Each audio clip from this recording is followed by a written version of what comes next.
Hotel அறையில் மர்மமான முறையில் இளம் கணவன் மனைவி மற்றும் தோழி உயிரிழந்து கிடந்த விவகாரம்.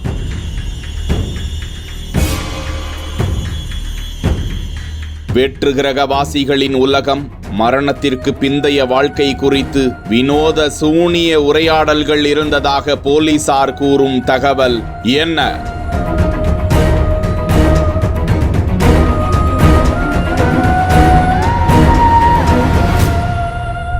கேரள மாநிலம் கோட்டயத்தைச் சேர்ந்தவர் 39 வயதான நவீன், அவரது மனைவி 39 வயதான தேவி.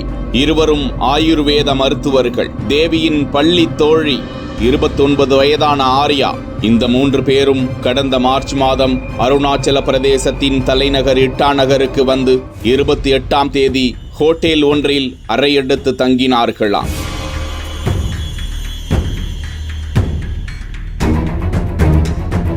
வெகுநேரமாக கதவு திறக்கப்படாத நிலையில் இது குறித்த தகவல் போலீசுக்கு செல்கிறது. அவர்களது உடல் சில இரத்த காயங்களோடு விபரீதமான முறையில் உயிரிழந்து கிடப்பது குறித்து பிரேத பரிசோதனைக்காக அவர்களது உடல்கள் மருத்துவமனைக்கு அனுப்பி வைக்கப்படுகிறது. இறந்தவர்கள் கேரள மாநிலத்தை சேர்ந்தவர்கள் என்பதால் திருவனந்தபுரம் கண்டோன்மெண்ட் காவல் கண்காணிப்பாளர் தலைமையிலான 6 பேர் கொண்ட சிறப்பு புலனாய்வு குழு இதன் விசாரணையை தொடங்குகிறது. முதற்கட்ட விசாரணையில் ஹோட்டல் அறையில் இருந்து கைப்பற்றப்பட்ட மொபைல் போன்கள் மற்றும் மடிக்கணினிகள் விரிவான ஆய்வுக்கு உட்படுத்தப்பட்டதாக போலீசார் தகவலை வெளியிட்டுள்ளனர். அவர்களின் உடலில் கத்திகளால் சுயமாக தாக்கப்பட்ட காயங்கள் காணப்பட்டதாகவும், ஏதோ சூனியம் செய்யும் முயற்சியில் அவர்கள் ஈடுபட்டு வாழ்க்கையை முடித்து கொண்டதாக போலீசார் கருதுகிறார்கள்.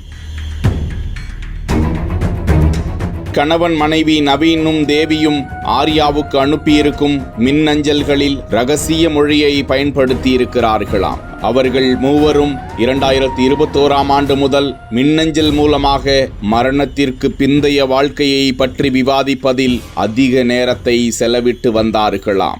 டான் போஸ்கோ என்ற நபரிடமிருந்து ஆர்யாவுக்கு மின்னஞ்சல் வந்ததாக போலீசார் தகவலை வெளியிட்டுள்ளனர். தங்களின் தொடர்பை மறைப்பதற்காகவே நவீன் சாமர்த்தியமாக இந்த போலி மின்னஞ்சல் முகவரியை பயன்படுத்தியிருப்பதாக போலீசார் கருதுகின்றனர். மூவரும் வாழ்க்கையை முடித்து கொண்ட அந்த ஹோட்டல் ஊழியர்களிடம் விசாரித்த போது, ஹோட்டலின் உள்ளே வரும்போது செக்-இன் நேரத்தில் 2 பெண்களின் அடையாள சான்றிதழ்களும் வழங்கப்படவில்லை என்று கூறியுள்ளார்களாம். மேலும் அவர்களது உரையாடல்கள் குறித்து சந்தேகிக்கும் போது அருணாச்சல பிரதேசத்தில் உள்ள 0 பள்ளத்தாக்கில் அவர்கள் மூவரும் வாழ்க்கையை முடித்துக் கொள்ளும் முடிவில் இருந்ததாகவும், தொடர்ந்து நவீன் தேவியை பிரெயின் வாஷிங் செய்து சூனிய முயற்சியில் ஈடுபட்டவர்கள் குறித்து விரிவான விசாரணை நடந்து வருவதாகவும் தகவல்கள் வெளியாகியுள்ளன.